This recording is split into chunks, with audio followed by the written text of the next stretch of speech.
All right, we're still learning a lot what happened on the ground there. Let's bring in Forbes media chairman and former Republican presidential candidate Steve Forbes is here. Good morning to you. Good morning, Senator. What do you make of the latest that we're learning about this attack, about the killer, and his inspiration to carry out such a gruesome attack? Well, I think put aside the trying to psychoanalyze the guy is a terrorist. And one, how did he get that job with that security firm, number one? What can the FBI learn? They interviewed the guy twice. What did they miss? Clearly, there are a lot of signs there, especially from the workplace, that this guy was a nut job.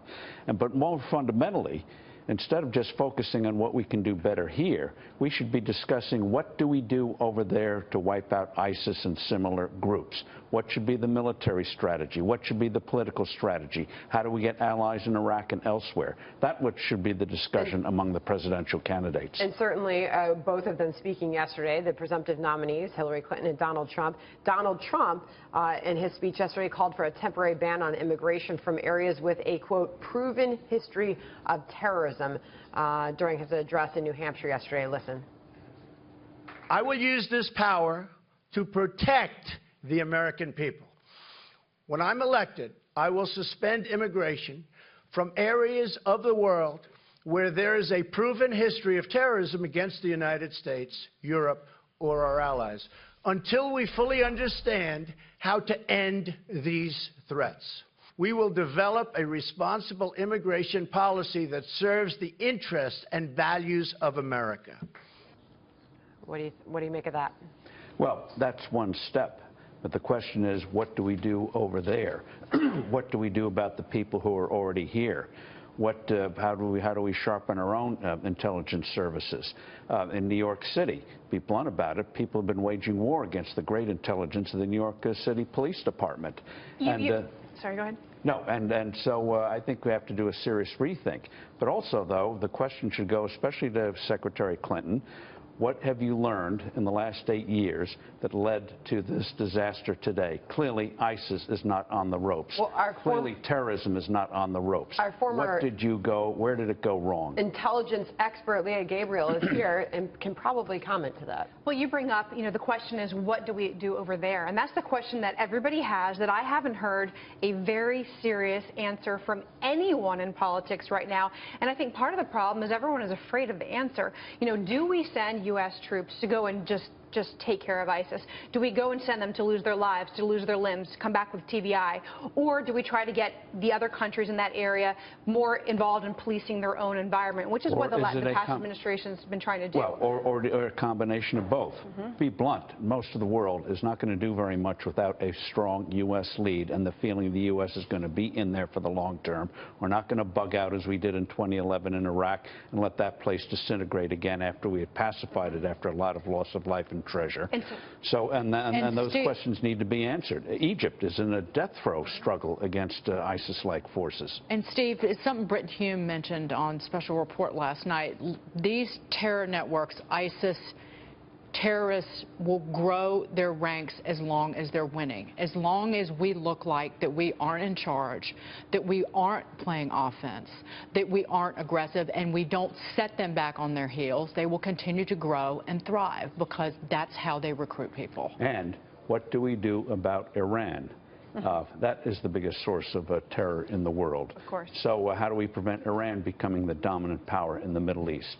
These are questions that deserve serious speeches that people feel we're not just going to go from crisis to crisis, but we have actually a strategy. All right, go ahead. And I hope we do see some serious speeches about this that really lays out what the policy would be so that we really know as voters what the candidates mean when they say that they would take care of ISIS.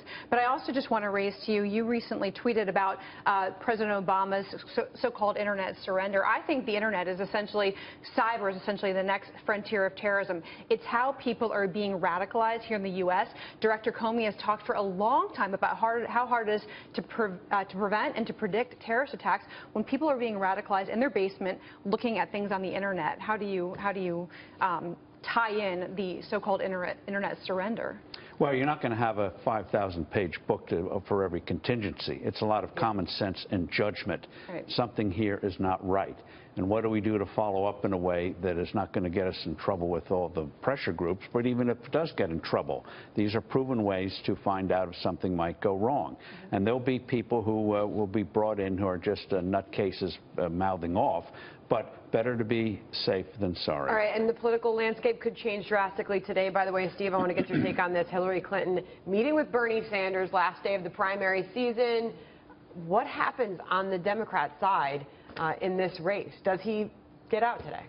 Well, we'll see. He loves this, and I think he's probably of a frame of mind where he's going to want more than simply nice phrases in the platform that he can say, aha, I put that in there. Who's going to be her vice presidential nominee? Any guesses? It's not going to be him, and he may insist on somebody like Elizabeth Warren. She may be of a mind, especially knowing how weak she is on national security, that she's got to conclude, I may or may not get the whole Bernie wing, but I've got a whole lot of independence. Is this country ready for an all-female ticket, Steve Forbes? If there are Margaret Thatcher types, absolutely. It's not the gender, it's what you're putting on the table in terms of dealing with the economy here at home and what we do about the disasters. But you're certainly not comparing Elizabeth Warren with Margaret Thatcher. No. Polar opposites. So left-wing that it drives you right into the ocean. My right? prediction is she does not select Warren as her vice presidential candidate because it would push her too far to the left, and she needs to be more to the right. No, but she's moved. Center. Again, the argument is that Warren is left, and Hillary can now move to the right, which is what she did yesterday, conceding that she can actually say the words.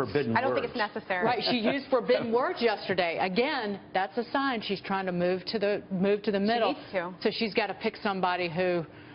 Well, and it's obviously being thrown around that maybe she'd pick more of a business mind to run it on her ticket going up against Donald Trump.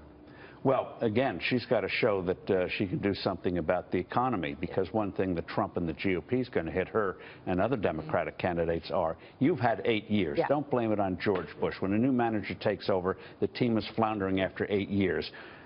You can't just have 4 more of this. Well said. So her husband's going to fix it, though. Yeah. This is what she says, right? All right, or good Joe to have Biden. you. Aha. Are you suggesting something there? In this political season, nothing's. All right, good to have you, sir.